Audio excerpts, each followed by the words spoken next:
Bonjour, bonjour à tous. Alors, il faut que je me mette sur le chat pour vous voir.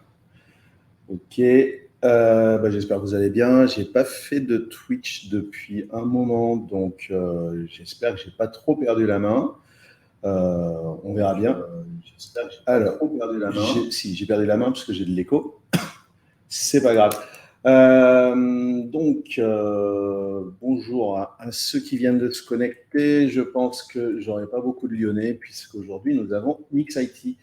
Donc je voulais faire un Twitch sur un outil qui s'appelle SAT, qui tourne autour de Wasm. Avant, je vais faire un petit rappel de ce qu'est Wasm, présenter l'outil SAT et puis faire 2-3 démos. Normalement, je ne devrais pas en avoir pour trop longtemps. Donc, il faut que je partage mon écran. Hop. Voilà. Tac. Donc, normalement, vous devez voir mon écran. Salut Stéphane. Je vais me mettre en plus petit pour ne pas gêner. J'espère que c'est visible pour vous. J'ai préparé, aussi pour des confs à venir, je suis en train de préparer mes slides et essayer de m'organiser dans ma tête, on va dire, et essayer de faire quelque chose de plus simple possible. Alors, ne jugez pas le délire de l'artiste. Petite définition de Wasm, c'est un format portable de compilation. Et ça va être exécuté par ce qu'on appelle des hosts ou des hôtes. Le premier connu est la VM JavaScript. Donc en fait, vous allez pouvoir exécuter Wasm dans le browser. Au départ, c'était fait pour on va dire, étendre les possibilités du navigateur et de JavaScript. Comme Node et le browser partagent la même VM, en fait, ce que vous faites dans votre navigateur, enfin l'utilisation de Wasm, vous pouvez le faire aussi avec Node en utilisant les mêmes, on va dire, les mêmes intégrations. Et il y a aussi comme hôte ce qu'on appelle des runtime. Donc j'y reviendrai un peu plus tard. L'objectif de Wasm, d'un fichier Wasm, une fois qu'il est compilé, c'est d'être petit, performant. C'est-à-dire que normalement, c'est utilisé plutôt pour faire du calcul. C'est sécurisé par défaut, parce qu'un module Wasm qui s'exécute, il n'a pas accès à l'extérieur. On ne peut pas lui passer grand-chose comme paramètre, si ce n'est des chiffres ou des pointeurs sur de la mémoire. Donc, il y a toute une gymnastique à faire si vous voulez juste passer une string à un module Wasm. Le module Wasm, il comporte des fonctions qui vont attendre en fait des paramètres que vous lui passez et va vous retourner un résultat. Mais du coup, comme ça, accès à rien à part les choses que l'hôte pourrait lui donner, c'est sécurisé tout de suite. C'est plutôt agnostique au niveau langage de programmation, puisqu'on peut faire actuellement du Wasm avec du Rust, du Go, du TinyGo, de la SandyScript, du Swift et d'autres langages, je ne les connais pas tous. Il y a même certains langages qui ciblent exclusivement le Wasm et qui ne compilent que pour du Wasm, comme un langage qui s'appelle Grain. Donc, je vous parlais de host, ou de host. Alors oui, vous devez voir mon curseur. Donc, en fait, vous avez un module Wasm, par exemple hello.wasm, et dedans, il peut y avoir une ou plusieurs fonctions avec le code. Ça n'a pas d'accès à l'OS. Ça exporte les fonctions qui sont dans son code, c'est-à-dire que le hôte, donc là, ce sera du code JavaScript, va pouvoir appeler ces fonctions, les déclencher et récupérer des valeurs. Par contre, l'hôte peut fournir ce qu'on appelle des host functions et en fait, proposer des fonctionnalités accessibles au module Wasm. Parce qu'un module Wasm, par exemple, de base, ça ne fait pas de print, ça ne fait pas d'accès HTTP. Mais si le hôte lui propose des host functions qui lui permettent de faire du log ou du HTTP ou autre chose, le module Wasm va avoir des fonctionnalités en plus. C'est ce qu'on appelle les host functions. Et ce qui est le cas avec un browser web. Si on passe en mode runtime, c'est-à-dire finalement on prend le module Wasm et on voudrait l'exécuter dans autre chose qu'un navigateur, donc on veut libérer finalement le module Wasm Oh, monsieur M. Labs, ça me fait super plaisir de te voir. Et alors, Aline, je n'avais pas vu. Bravo, merci beaucoup. Ah, vraiment, super sympa. Et j'ai dit aux autres hier soir justement de te donner le bonjour. Donc, j'espère qu'ils l'ont fait. Du coup, j'en étais où? Oui, j'étais mes histoires de runtime. Ça va permettre de libérer le module Wasm finalement du navigateur et de l'exécuter ailleurs sur votre laptop, sur un serveur. Parce que je vous l'ai dit, c'est secure par défaut et en plus c'est tout petit, donc ça prend peu de ressources. Et donc pour ça, il vous faut ce qu'on appelle des runtime, donc quelque chose qui va être capable d'exécuter, de lancer un module Wasm. Et cette façon de faire en dehors du navigateur, ça a donné lieu à une spec qui s'appelle WASI. Donc, il y a déjà plusieurs runtimes qui existent. Les plus connus sont Wasmer, Wastime, WasmEdge. Et ça fournit à la fois une CLI et à la fois un SDK que vous pouvez utiliser avec d'autres langages. En général, c'est le plus souvent à partir de Rust ou de Go pour créer vos propres applications qui vont lancer du Wasm. Oh, coucou Ramon, ça me fait. Bah, écoute, c'est super sympa de passer. Jurais un jour, je ferai la même chose, mais en anglais. Petite historique avant de passer à la suite. Pour replacer, on va dire, Wasm dans l'histoire, en 96, il y a eu l'apparition de Flash. Il y avait des choses qui existaient avant, mais ça a été racheté par Macromedia. Et ils l'ont renommé Flash. En 2000 est apparu, aux alentours de 2000, Ajax, qui nous permettent de faire des requêtes à partir d'une page web. 2004, Flex, donc ça se base sur du Flash, mais c'est plus orienté événement que timeline. J'en ai fait, j'aimais beaucoup.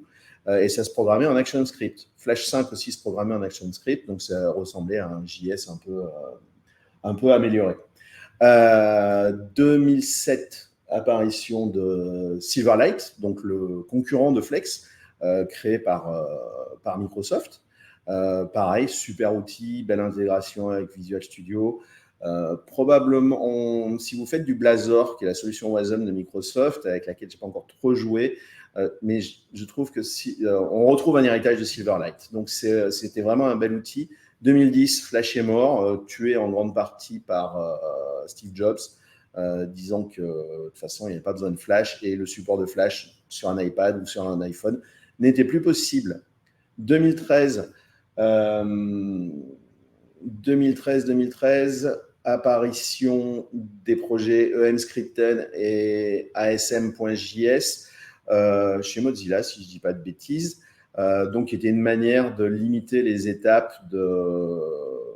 qu'il y avait entre le moment où le code JS était récupéré et le moment où le code JS était exécuté. Donc, il y a des espèces d'optimisations qui sont faites à ce moment-là. Et avec ASM.js, ça raccourcissait ces étapes et ça permettait d'aller un peu plus vite et c'était plutôt pas mal.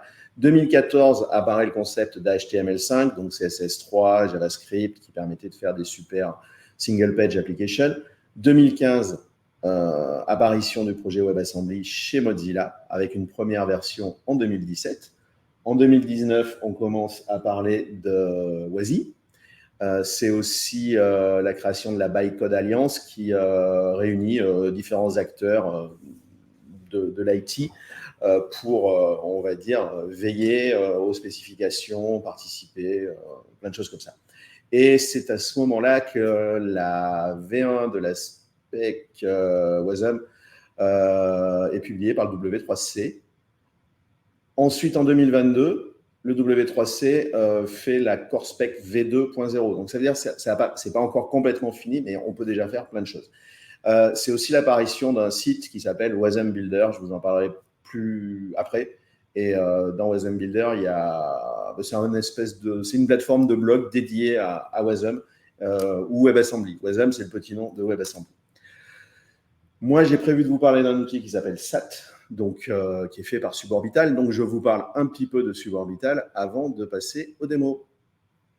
Alors, Suborbital, le repository qui est là, je vais vous donner le lien, comme ça vous aurez tout, vous aurez mes jolis sketchnotes. Mes sketchnotes, on va dire. Hop, je vous mets le lien dans le chat. Suborbital, c'est une société qui développe des solutions à base de Wasm et qui a différents projets. Alors, je n'ai pas tout listé ici, j'ai listé ce qui nous intéresse aujourd'hui. Avec la perspective suborbital, un module Wasm chez Suborbital, ça s'appelle un Runnable. Donc, c'est un module Wasm avec des vitamines, c'est-à-dire qu'en fait, ils utilisent une API qui vient du projet Reactor, qui fournit en fait des host functions au module Wasm. Donc, le module Wasm va pouvoir, par exemple, faire des appels HTTP ou faire du log. Ces modules Wasm, vous pouvez les développer en Rust, TinyGo. Alors, en fait, ces modules Wasm respectent la norme WASI. Si vous faites du Go peut faire du Wasm, mais n'est pas compatible WASI, alors que TinyGo permet de compiler sur une cible WASI. Vous pouvez faire de l'assembly script, du Swift, du Gren, et même, alors ce n'est pas de la compilation, en fait, du JavaScript et du TypeScript. En fait, le Runnable est capable d'embarquer un interpréteur JS ou TypeScript et de l'exécuter. Donc, si vous voulez faire un fast très rapidement, une fonction qui fournit du JS, vous pouvez utiliser ça.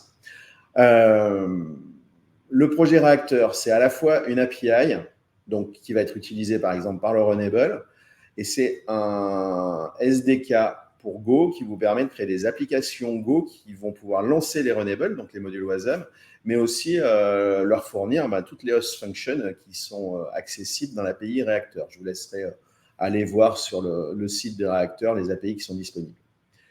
Le projet SAT, c'est un mini-serveur d'application en fait qui est dédié à ne servir qu'une fonction, ou qu'un seul module Wasm, en mode HTTP, auquel vous allez faire du post. Il y a un projet plus complet qui s'appelle Atmo, qui lui permet de servir plusieurs Runnable, de faire des accès à des bases PG, à des bases Redis, qui a beaucoup plus de possibilités. Mais SAT est en train de grossir et va avoir plus de fonctionnalités dans le futur, même très rapidement.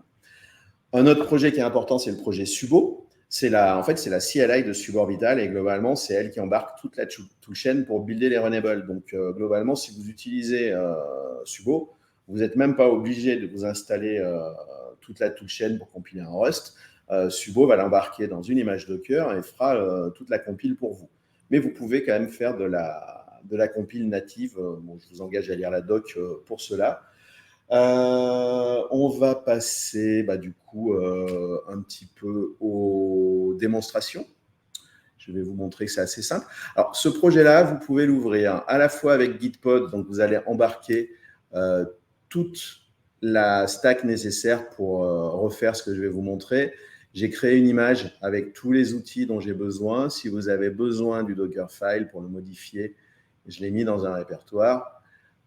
Il est ici. Et je l'ai poussé sur Docker Hub.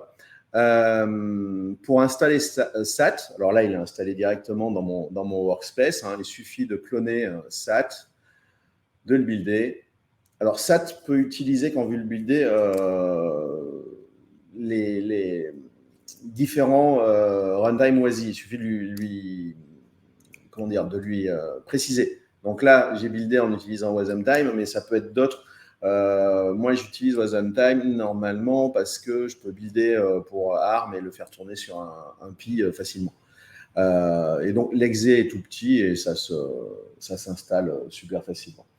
Laissez-moi juste parcourir mes notes. On va faire une première démo. Donc, pour créer un Runnable, vous utilisez la commande subo CLI, donc la commande subo. Vous dites create Runnable. Vous donnez un nom à votre Runnable et vous lui dites que le langage que vous allez utiliser, par exemple, c'est du TinyGo. Ça va vous générer un squelette de projet. Donc, je dois l'avoir ici. Alors, en Go, c'est relativement simple.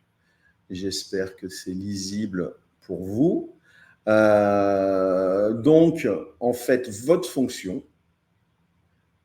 elle est ici. C'est la fonction principale. C'est là où vous allez mettre le code dont vous avez besoin. Donc, moi, je vais rajouter, pour faire joli, un emoji, comme d'habitude. Donc là, globalement, quand j'ai compilé, après, je vais appeler mon service. en lui passant un paramètre et ça me renverra un message hello avec le paramètre que je vais passer. Pour compiler, ce n'est pas dur, vous allez dans le répertoire qui a été généré, vous tapez, vous lancez la commande sudo build. Hop. Donc, ça récupère la toolchain Go, ça fait la compilation et ça vous crée un fichier demo-go.wasm. Donc, plutôt simple.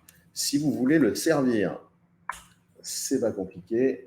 Vous allez lui dire sur quel port vous allez le faire. Donc, SAT HTTP port. Je fais des erreurs. Port égale 8080.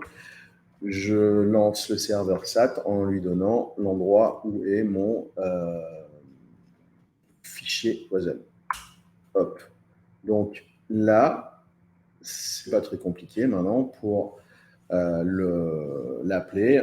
Il suffit que je fasse un. Alors on va faire un copier-coller pour gagner du temps. Hop. Je fais un curl, je lui passe Bob Moran comme paramètre et j'appelle mon service sur localhost 2.8080. Et j'ai bien un hello Bob Moran avec ma petite main, mon emoji. Il y a un autre moyen de donner à SAT son module WASM. Vous pouvez en fait lui dire le module, tu vas le télécharger sur un site ou dans une registrie. Donc là, moi par exemple, j'ai fait un petit serveur de fichiers en Node.js. Je vais le démarrer. Node serve.wasm. Non, mais qu'est-ce que j'ai oublié? Oui, j'ai pas mis. Voilà. Donc, sur le port 3000, j'ai un serveur de fichiers qui écoute. On va aller créer un nouveau comment dire, Runnable en Swift, par exemple, cette fois-ci. Donc, sudo create Runnable démo Swift lang Swift. Alors, je ne sais pas bien faire du Swift, mais j'aime bien le langage, je le trouve super lisible. Donc, il m'a créé un repo, un projet ici, avec les sources ici. Et vous voyez que le code est super facile à lire. Hello from. On va faire hello plus hop, from Swift. On va le builder en allant dans le répertoire. Hop, et on fait un sudo build. Donc là, pareil, il récupère la toolchain. Ça va prendre un petit peu de temps parce que celle-là, je ne l'avais pas fait à l'avance. Il récupère la toolchain Swift pour pouvoir faire le build.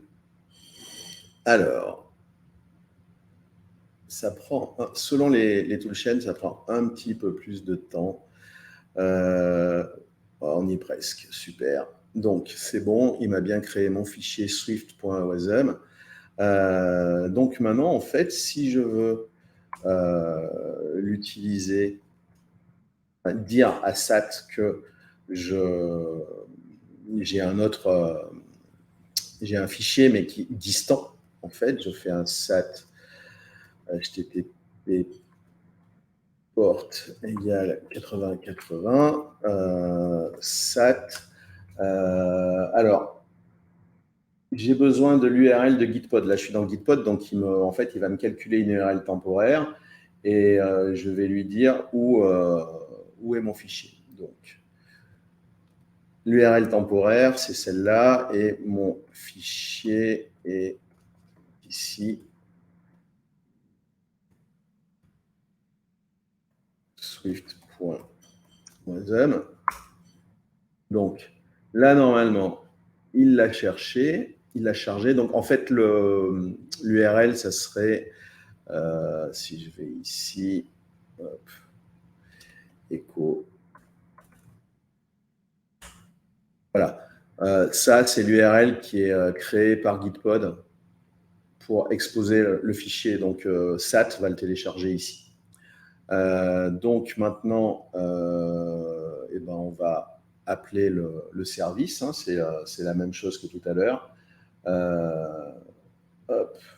Sauf que le message sera différent. Et que c'est pourquoi connexion refuse. Qu'est-ce que j'ai oublié? Hop. Alors, je sers sur... Ah, j'ai fait une grosse erreur. Je me suis gouré sur la variable d'environnement. HTTP porte. Voilà, ça va mieux aller. Et cette fois-ci, j'appelle mon fichier. Normalement, il est censé me... Voilà. Donc, il répond. Alors, Swift a l'air moins rapide à l'exécution que d'autres langages, on va dire, en termes d'exécution WASM. J'ai une dernière petite démo. Alors, on va faire du Rust. Alors, je vais faire du copier-coller parce que je ne suis pas très bon en Rust.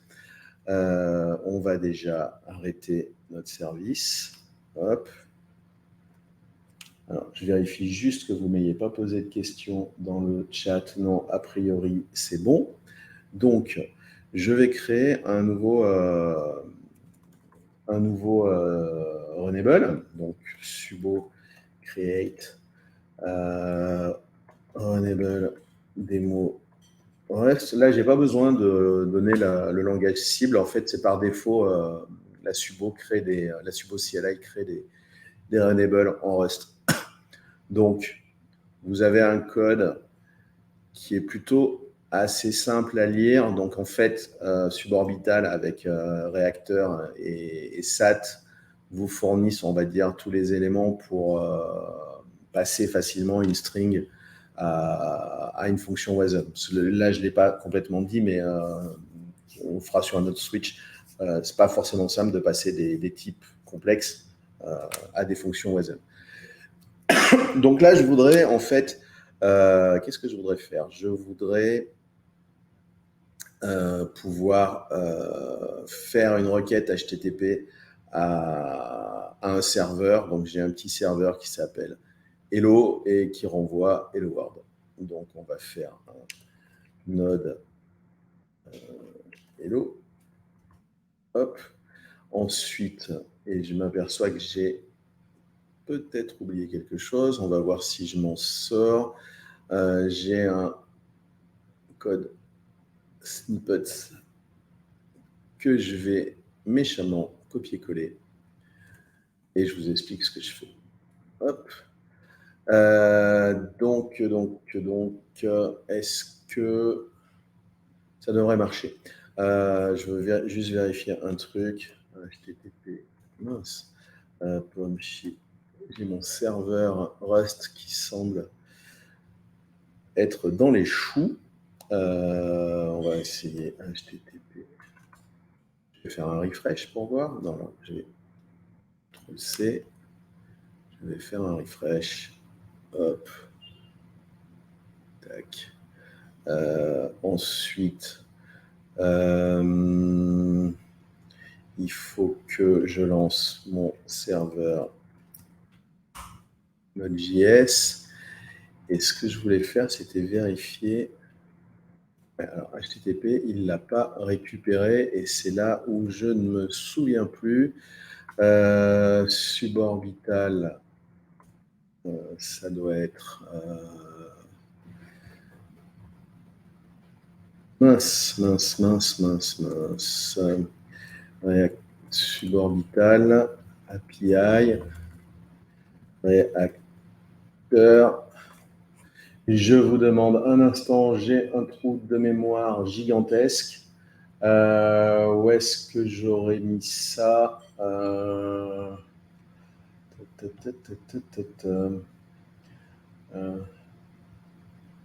Est-ce que ça serait pas par là?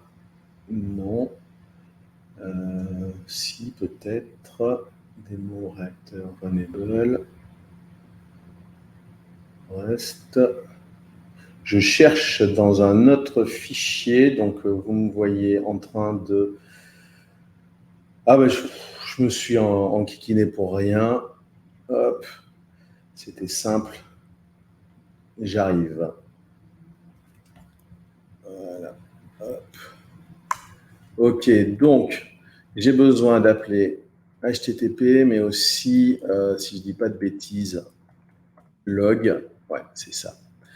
Qu'est-ce que je vais faire? Là, je vais pouvoir, grâce à un réacteur qui me fournit le module HTTP et la méthode GET, appeler mon serveur local, ça pourrait être un serveur distant. Ce que je vais récupérer, je vais le transformer en string et je vais le mettre dans la variable message que j'afficherai grâce à ce que le réacteur me fournit, c'est-à-dire la possibilité de faire du log, donc d'afficher des choses dans la console. Par exemple, en Wasm, le println, en tout cas en WASI, ne fonctionnera pas. Par contre, le log fonctionnera parce que c'est une host function qui est fournie par réacteur. Donc, maintenant, il faut que j'aille builder ça. C'est des démos Rust, subo build. Hop. Ah, subo. On va y arriver. Donc, on va attendre que la compile se fasse. Toujours pas de message. OK. Donc, la compile est en train de se faire.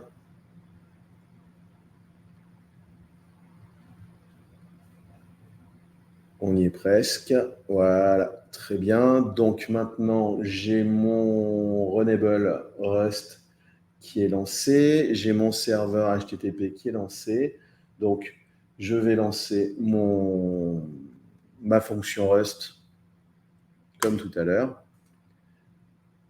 Et maintenant, si je l'appelle en faisant... Alors, ce qu'on va faire, c'est qu'on va diminuer ici.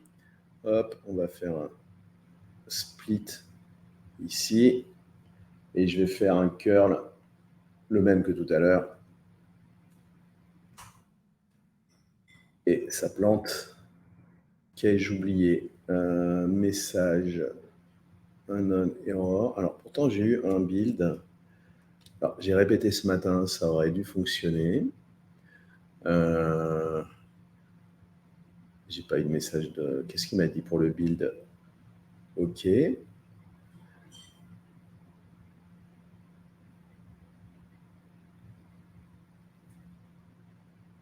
SAT HTTP port, SAT demo Rust. OK. Et si je lui...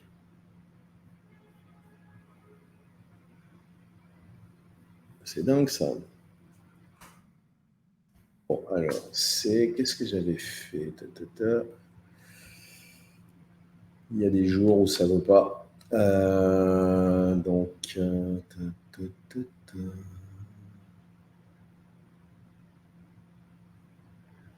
log info, hello string, je l'ai là. On va faire un subo. Ah, mais je suis bête, bon, on va attendre que la compile se fasse. Mais en fait, j'ai pas démarré, j'ai pas donné le bon chemin pour démarrer. Ce qui est totalement idiot de ma part. Voilà, donc, hop, on relance.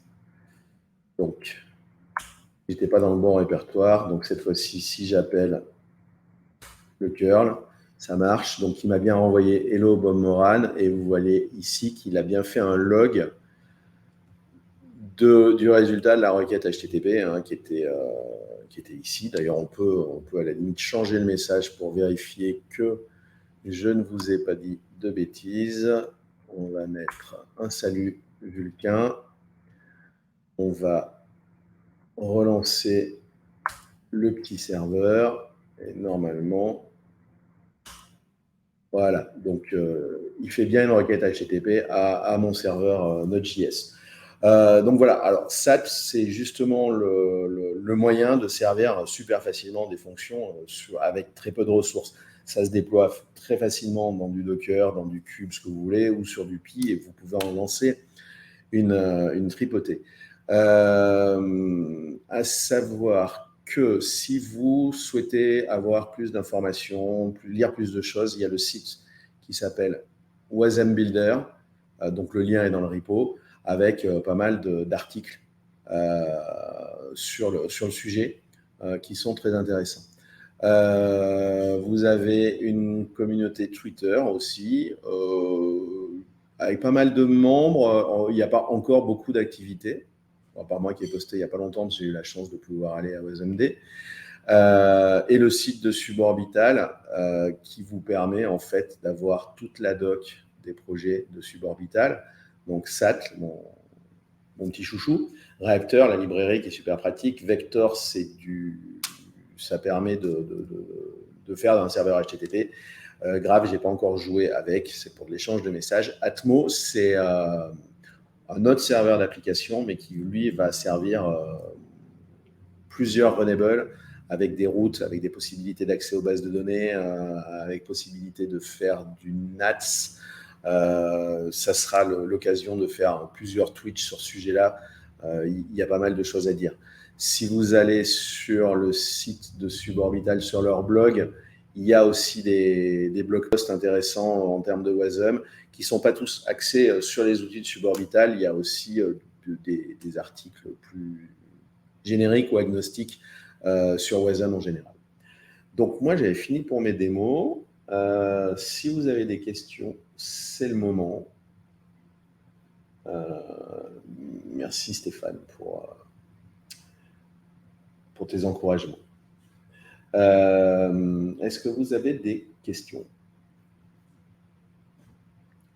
Alors, pendant que vous réfléchissez à des questions, donc je vous disais, vous pouvez l'utiliser avec Gitpod, le projet. Sinon, si vous voulez l'utiliser en local, vous pouvez faire un git clone. Et si vous avez VS Code en local, en fait, avec dev container, vous pourrez ouvrir l'image que j'ai faite pour mon workspace. Et du coup, vous aurez tous les outils nécessaires pour reproduire ce que je vous ai montré. Écoutez, en ce qui me concerne, moi, j'ai fini. Ah, salut Ludo. Si vous n'avez pas de questions, je vous laisse aller manger. Je prévois de refaire un Twitch autour des outils de Suborbital. Je ne sais pas encore quand, peut-être la semaine prochaine, parce que je prépare en parallèle une université pour Voxy Luxembourg sur le sujet Wasm et Wasi et un talk pour Sunitech sur le même sujet. Donc, ça me permettra d'en extraire des parties et faire des Twitch quand je vais avancer. Bon, pas de questions. Merci d'être passé. Monsieur Badia, super, ça me fait plaisir que tu sois passé aussi. Un petit coucou spécial à MK Labs, que je n'ai pas vu depuis je ne sais combien d'années. Mais ça me fera plaisir de te recroiser en vrai. Un gros coucou à Aline aussi, qui est à Lyon, mais je ne vais pas pouvoir voir en fait, parce qu'elle est à Mix IT. Mais on s'est croisés il n'y a pas longtemps à Devox et j'espère qu'on se reverra bientôt.